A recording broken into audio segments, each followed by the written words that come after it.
007. This way, please. We are busy this morning.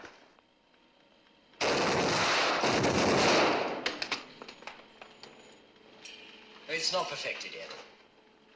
Where's my Bentley? Oh, it's had its day, I'm afraid. But it's never let me down. M's orders, 007. You'll be using this Aston Martin DB5 with modifications.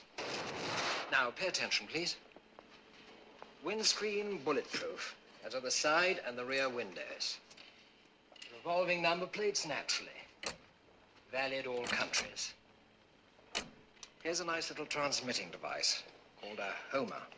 You prime it by pressing that back like this. You see? The smaller model is now standard field issue, to be fitted into the heel of your shoe. Its larger brother is magnetic. Right. To be concealed in the car you're trailing while you keep out of sight. Reception on the dashboard here. Audio visual, range 150 miles. Ingenious and useful, too. Allow a man to stop off for a quick one en route. It has not been perfected out of years of patient research entirely for that purpose, 007. And incidentally, we'd appreciate its return, along with all your other equipment. Intact for once when you return from the field. Oh, you'd be surprised the amount of wear and tear that goes on out there in the field. Anything else? Well, I won't keep you for more than an hour or so if you give me your undivided attention.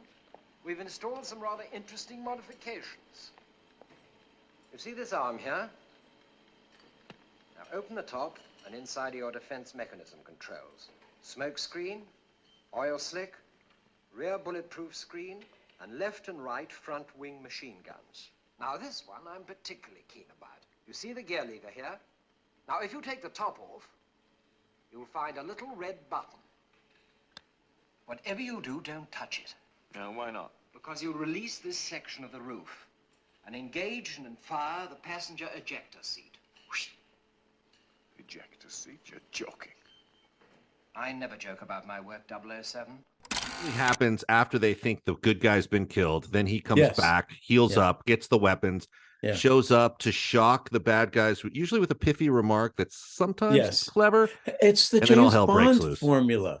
Yeah. James Bond, every James Bond is like that, you know, and still we buy into it. Yeah. You know, it's like I'm all for Seth Green in Austin Powers when he goes, "What are you doing? Why are you talking to this guy? Get a gun, pop him." Right.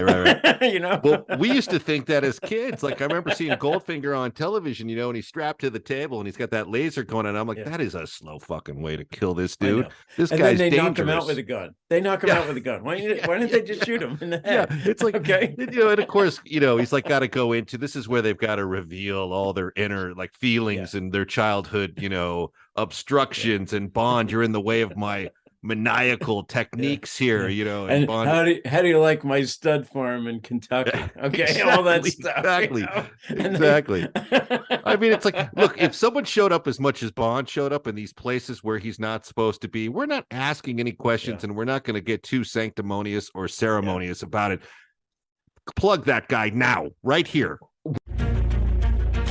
Your road to redemption is paved with tombstones. No quarter, kill all masters. Go to noquarterkillallmasters.com. Rated R.